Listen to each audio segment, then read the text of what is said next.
Is it encouraging to see those small caps play such a huge leadership role as of late? Yes, it represents a broadening out of the market, and that's based on the reopened trade, a return to more cyclical, growth-oriented economy in a broader sense, away from a few tech names.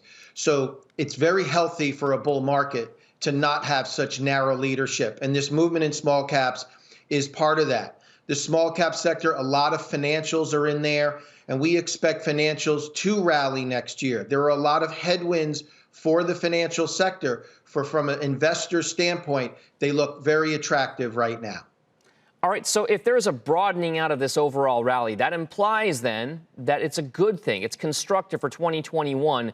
What's the outlook given the fact that we've got multiple indices in the U.S. either at or near record highs? Right. So valuations are a concern, and everybody's saying, hey, we may get a little froth here. And these IPOs this week indicate a lot of a frenzy, which is typical of a risk posture that people should be aware of.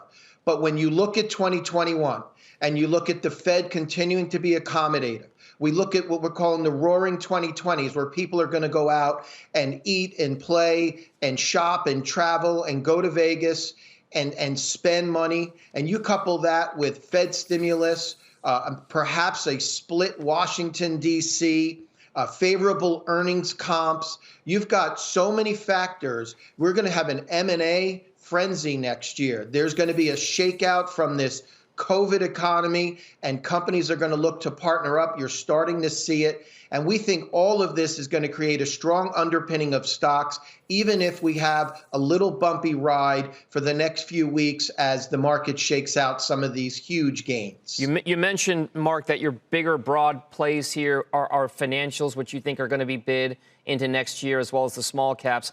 I wonder, we've talked so much about this notion that technology has been a massive leader, tech and communication services, so far in 2020, especially since the pandemic lows. Our own Jim Cramer says he thinks the work-from-home trade is coming back because lockdowns are going to come. How exactly does tech shake out in terms of the next few months?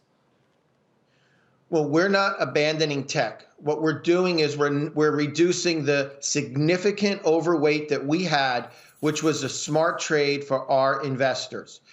Technology is here to stay, whether we're in the home or not. Flex time is here to stay. This all or nothing approach that once we get a vaccine, everything we've been doing for the past 9 months goes away is not going to happen. The commercial real estate folks that I talk to say there's a permanent shift in the way people work and the way companies are going to pay for overhead and real estate expense. And they're going to bring down these occupancy costs. They almost have to. So it's going to be one of the competitive advantages business have if they can reduce their footprint. So we're looking at this work from home and technology being implemented across the board and businesses bringing it in-house with enterprise software as a permanent state. So when I say we're broadening it out, it simply means we're more or less equal weighting tech because tech is not going anywhere. Shepard Smith here. Thanks for watching CNBC on YouTube.